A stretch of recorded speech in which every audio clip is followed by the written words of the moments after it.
Hello, hello, lovely to have you here. In today's video, I want to talk a bit about the role of the teacher in early Buddhism.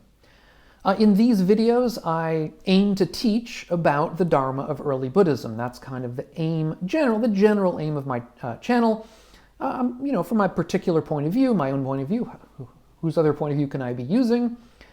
The reason I do that is because I find that the Dharma of early Buddhism is not well understood. It's not well known. It's not even well taught at the university level in the United States or even around the world. So I think there's a need for this kind of information that I'm providing in this channel, this YouTube channel of mine. I hope you agree. But in any event, one of the things about early Buddhism has to do with the role of the teacher. And indeed, in early Buddhism, we find that the Buddha had a lot to say about the role of the teacher, and in particular, that we should investigate the role of the teacher, that we were not simply to accept a teacher's advice or information from them on faith, but rather we were supposed to, again, investigate what they had to say. And one famous sutta from the early tradition discusses particular techniques that we should use when investigating our teacher. And this is the Vīmaṃsaka Sutta, or the sutta called the Inquirer. And in this sutta, the Buddha talks about a number, again, as I say, of different techniques that we should use over a period of time. In other words, we're not expected to know immediately through a quick, cursory investigation about whether a teacher is appropriate for us or not, but rather we're supposed to look into this teacher, whatever teacher we're talking about, over a lengthy period of time. In particular, what we're looking for are signs that our teacher, supposed teacher, our expected, the person we're thinking about having as a teacher, whether they display greed, hatred, or delusion or ignorance in some respect. That's what we're looking for. In particular, do they reveal some of what the Buddha terms sort of the dangers of fame? So we may see a teacher, usually a teacher will be somebody who is somewhat famous in our community. And the question is, are they getting involved in that fame? Does that fame seem to boost their ego in ways that is not healthy for them? Does it increase their ego? Does it increase their sense of greed? Also, if the person that we're looking at seems to be somewhat absent of greed or hatred, does this absence come from fear? In other words, is there a fear that we're seeing underneath their behavior, fear of being found out, a fear of the negative consequences of displaying greed or anger, let's say? So what we're looking for is fear as a subtle kind of mark that they really haven't overcome greed and anger, but rather that their fear holds them back. Also, the Buddha recommends that we look at their behavior both when they're alone and when they're in a group. Is their behavior different?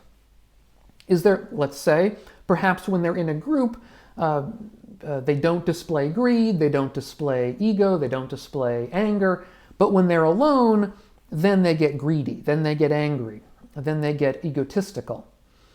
Also, another thing we should look into is their impartiality in dealing with people around them. Are they partial? Do they treat people differently? Let's say, depending on whether the person's nice to them or not nice to them, whether the person is a student or not a student, or do they react to everybody essentially the same way? Are they impartial to everyone? Are they equally kind to everybody, let's say? These are the kinds of marks we want to look for in a teacher over a period of time, because this is the kind of thing we can't know immediately. And furthermore, these are questions that the Buddha says we should ask of the Buddha himself, which is really quite surprising. It's unusual to find a major philosophy or religion where the founder asks us to investigate himself or herself, the person who actually founded the religion or the belief system. But that's the case here. And I think, as we can see, the information, the advice given to us in the Vīmaṃsaka Sutta sets a very high bar on someone that we're supposed to take as a teacher. And as a result, I think this sutta can be overinterpreted, which I want to get to. Indeed, in the sutta, the Buddha claims that this technique is supposed to help us determine whether our teacher is a fully enlightened Buddha or not. Now, perhaps it would in the case of the Buddha, but if we look at or we consider the techniques that the Buddha is describing in this sutta, that is, that we're supposed to essentially be investigating whether or not our teacher displays greed or hatred or delusion, those alone would not establish whether our teacher is a Buddha. Instead, they seem to establish something slightly weaker, which is that our Buddha is enlightened, has reached nirvana or not. To be a Buddha is a somewhat different thing than simply being enlightened. I did a separate video on the difference in early Buddhism between being a Buddha and being enlightened. I'll leave a link to that video down below if you're not familiar with the distinction. Again, in early Buddhism, it's somewhat different than we find in the later tradition. So, one question we might have here is, given that this sutta seems only to help us to establish whether our teacher is enlightened, why would the Buddha consider that in fact it shows whether they're a Buddha or not?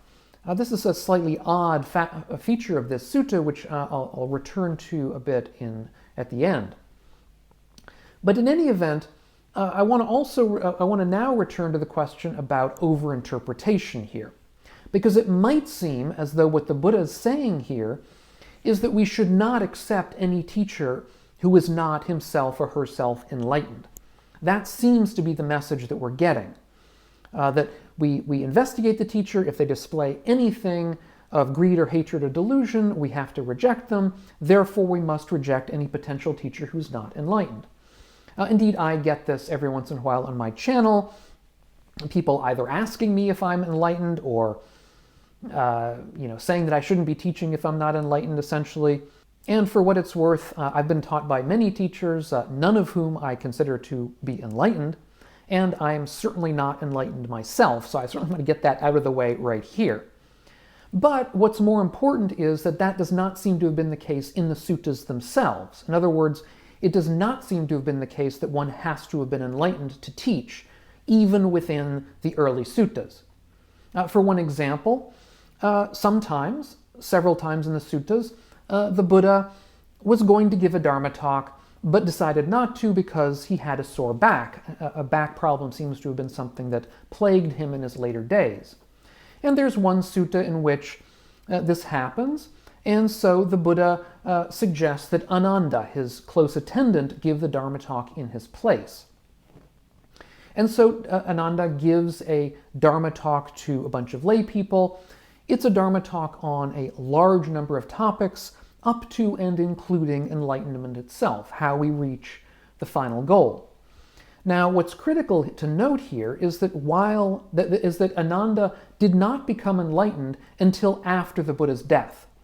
So when he gave this talk, Ānanda was not enlightened. And yet the Buddha asked him to give the talk, didn't tell him not to give the talk, didn't tell him to stop, and seems to have had no problem with it, and indeed seems to have thought it was a good talk so far as we know. Similarly, a man named Citta, the householder, was in the Buddha's day renowned for giving Dharma talks. Indeed, the Buddha himself lauded Citta as being the best among lay people for teaching the Dharma. And there's an entire chapter in the Samyutta Nikaya, which is one of the books of suttas, an entire chapter of Citta's Dharma talks called the Citta Samyutta. And Citta himself actually is recorded on a number of occasions giving Dharma talks even to monastics. So he was not somebody who was, sort of second rate. He was good enough to give Dharma talks to monastics, which were then written down and preserved as part of the canon. And yet Citta himself was not enlightened when he gave those talks. As a layperson, he was unenlightened. And it goes further to say that certainly, since neither Ānanda nor Citta was enlightened, they certainly could not have been fully enlightened Buddhas either.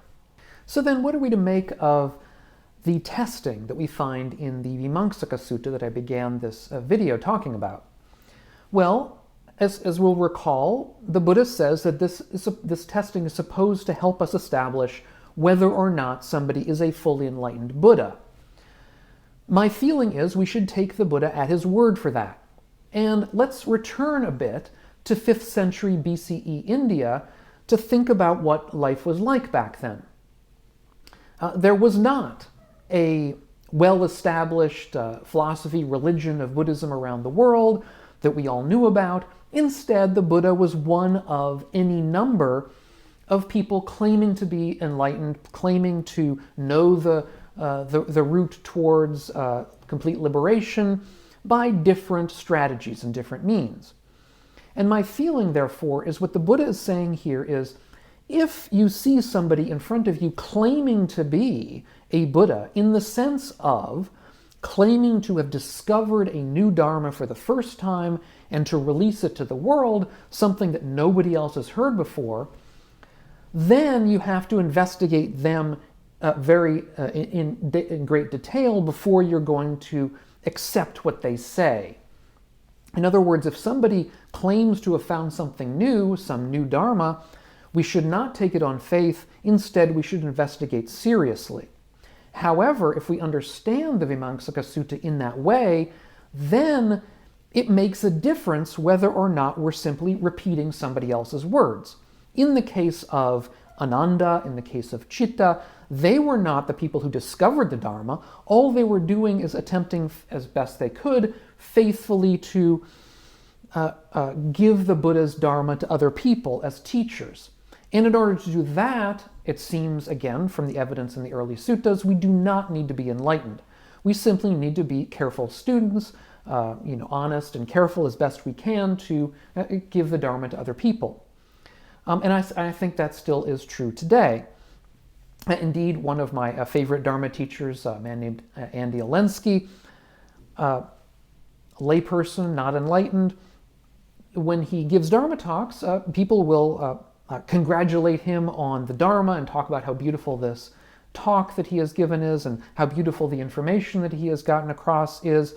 And when that happens, he will generally turn around to the statue of the Buddha, or I might turn to the books of the suttas behind me and say, it's not me, it's from the Buddha. It's not my Dharma, it's the Buddha's Dharma. I'm simply attempting as best I can to get it across to you.